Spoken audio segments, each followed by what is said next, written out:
Breaking news into SportsCenter. Adrian Wojnarowski reporting that Draymond Green and the Warriors have agreed to a $100 million extension. Green was entering the last year of his 5-year, $82 million contract. He would have been an unrestricted free agent after this season. He is coming off a monster postseason where he posted 6 triple-doubles, tied with Magic Johnson for the second most in a single postseason. He's been on the NBA's all-defensive first or second team for 5 straight years, NBA's Defensive Player of the Year in 2017. For more, Woj joins us now on the phone. Woj, why was Golden State so intent on getting this deal done now? Well, you just described it, Hannah, the impact that Draymond Green has had on winning with this organization, 3 championships, 5 straight trips to the finals, and really the heart and soul of this organization, homegrown, a second-round pick who became an all-star, a defensive player of the year. But now for Golden State, they've got their core 4 players of Draymond Green, Steph Curry, Klay Thompson, and D'Angelo Russell locked up long-term. They've got certainty with them. And for Draymond Green, 4 years, $100 million on the extension. His total deal now is 5 years, $118 million, and he's never wanted to play anywhere else. He has been a part, of building and maintaining that dynasty. And for Golden State, for Draymond Green, this was a partnership that was easy to go forward with, especially with Golden State putting the full max out on the table for him. Can you put this in context of the franchise's move to the Chase Center in San Francisco, and also the level of competition there in the West being amped up with what the Lakers and the Clippers have both done? No question, Hannah. Moving into the new building downtown, it was important for Joe Lacob and Bob Myers. They weren't looking to take a step back with the departure of Kevin Durant. And the competitive nature of Draymond Green, Steph Curry, Klay Thompson, to want to go out and prove to people that they will still be among the elite in the NBA, that they won a championship before Kevin Durant got there, and they're determined to try to continue to compete for titles without him, but to keep him locked up, to not have to go into free agency, I think for both sides made all the sense in the world. And, it just, I think for Draymond Green, just a kind of reaffirmation that he's one of the most unique players in the league, and rewarded with 4 years, $100 million on an extension. And before I let you go, just on that final thought, one of the most unique players in the league, the straw that stirs the drink there in Golden State, could you just put into perspective his journey out of Michigan State to becoming one of the highest paid players in the game? Well, a Big Ten Player of the Year, the NABC National Player of the Year that NBA teams didn't believe in coming out of college, and drops all the way to 35th in the draft. And the Warriors dynasty doesn't exist if they don't get Draymond Green in the second round and be able to bring in a Kevin Durant in free agency, because financially they could make it work. Their talent was homegrown in Golden State. And, Draymond Green is the perfect counter for the personalities and dispositions of Klay Thompson, of Steph Curry, and what he does defensively, what he does, I just think, is a leader for that team. It's irreplaceable. And Golden State certainly recognized that. Joe Lacob, Bob Myers, this was a priority for them. They wanted to keep Kevin Durant. He left. But Draymond Green, to keep him in place, to go forward into the future and to try to rebuild this championship team, they couldn't imagine doing it without Green. They don't get to 5 straight NBA Finals and win 3 titles without Draymond Green. Woj, as always, we appreciate it. Never rest for you, my friend. There is always news in the NBA. Thanks. Good work, guys. Up next, with the Pro Football Hall of Fame class at to be enshrined tonight, why this group says they can't believe they are joining their idols in immortality.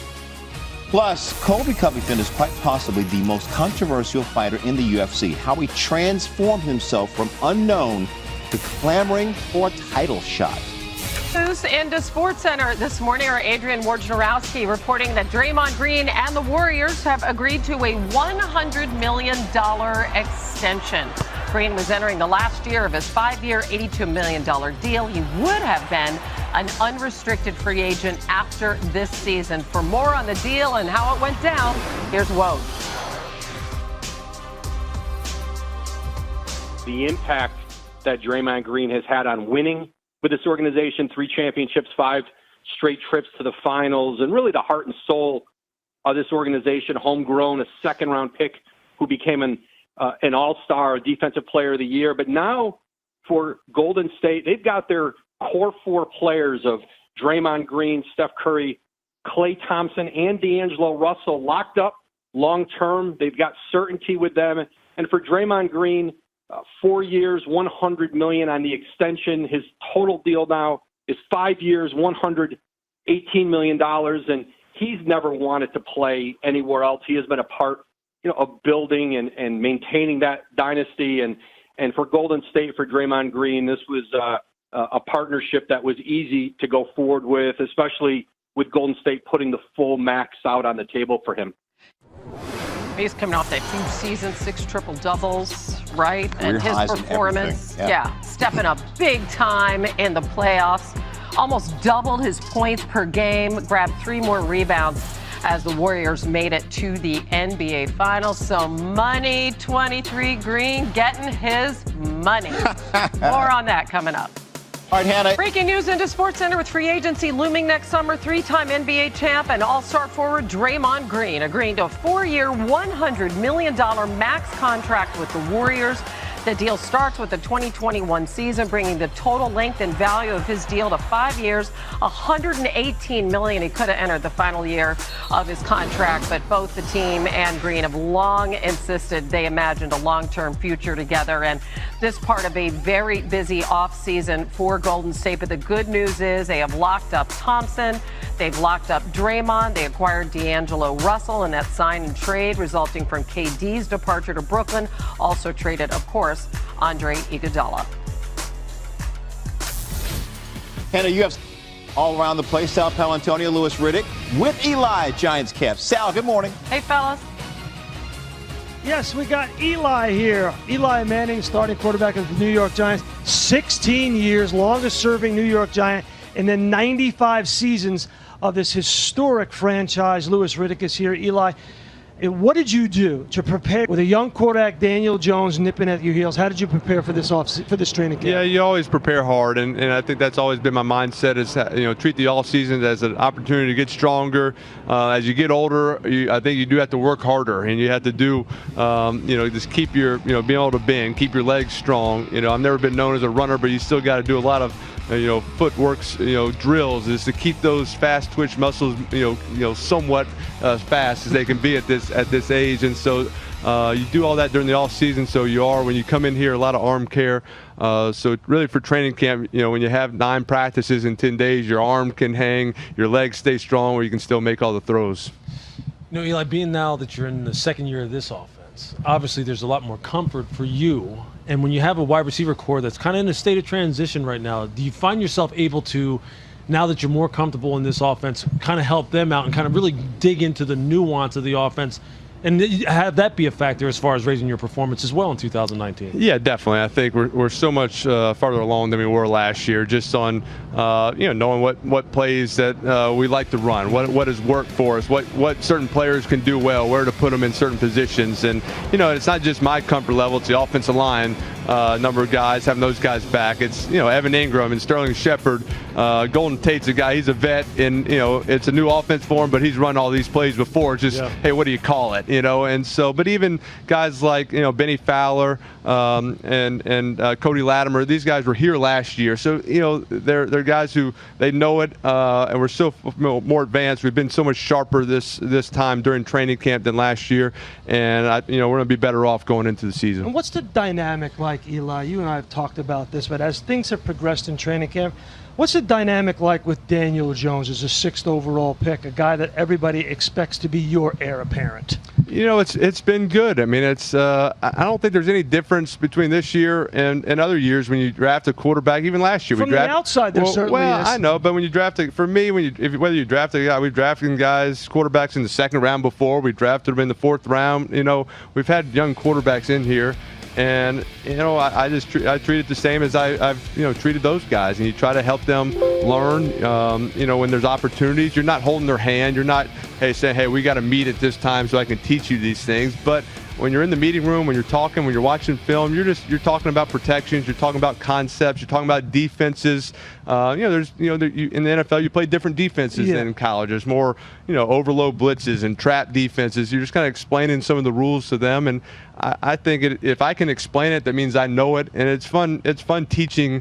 I've enjoyed that over the years with other quarterbacks, kind of teaching the game of football, teaching an offense. I think it helps me learn it as well.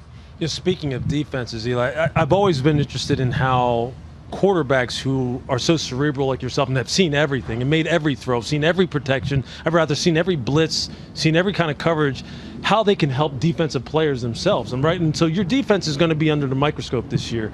And when you look at some of your corners and your secondary, again, an area that's going to be scrutinized heavily, do those guys come to you very much and say, hey, Eli, what did you see on this play? How can we be better? Can you help that side of the ball too? Yeah, definitely. I think this is an opportunity to do that. And it's more, you see it more with the vets, guys, Antoine Bethea, those guys coming, hey, what are you seeing? What about our disguises? What gets you? You don't always tell all the secrets, but I can say, hey, I knew you were faking just by your demeanor, or like, hey, it's hard when y'all, rock and roll at the snap, different things where you can kind of give them a heads up, and you see it. You kind of see the next day, they've done some things where I've said, hey, this could give us a problem. All of a sudden, surprisingly, it shows up. But I think you try to help those guys, and just, so they know kind of what is the quarterback looking at, what are you looking at, what helps. So I think you always try to help the defense, and you're not to give away every secret, every tip of what you're doing, but what you're seeing from them that let us know, hey, I think you're blitzing, or I think you're faking, or you're bailing. Eli, Phil Simms was out here. He said he could see some zip on your football, that your lower body strength, your core was there. But you also worked in the offseason with Al Leiter, former Yankees and Mets pitcher. Tell us about how that process took place and how it helped your arm strength. Yeah, I didn't work exactly with Al. Al recommended a strength coach who his son had worked with and was in the baseball world, and so Mickey Bruckner is his name. Worked with him in the off season just on. He's a strength coach, but he also is dealt with a lot more baseball players and other Major League Baseball players. So you do a lot of core, a lot of arm maintenance, stability, and just rotator cuff, and so it is centered around an overhead thrower kind of workouts. And so working with him, I think also did a lot of long ball toss, kind of a philosophy of how a pitcher would get ready to go into training camp. Do you feel the difference? I feel it. I definitely feel it. I feel I think as you get older, you want to make sure you're not losing your arm strength. That's something that could go away, make things harder. So I think I've maintained. I feel like maybe my deep ball, I got a little more zip on things, and so but you do notice it during training.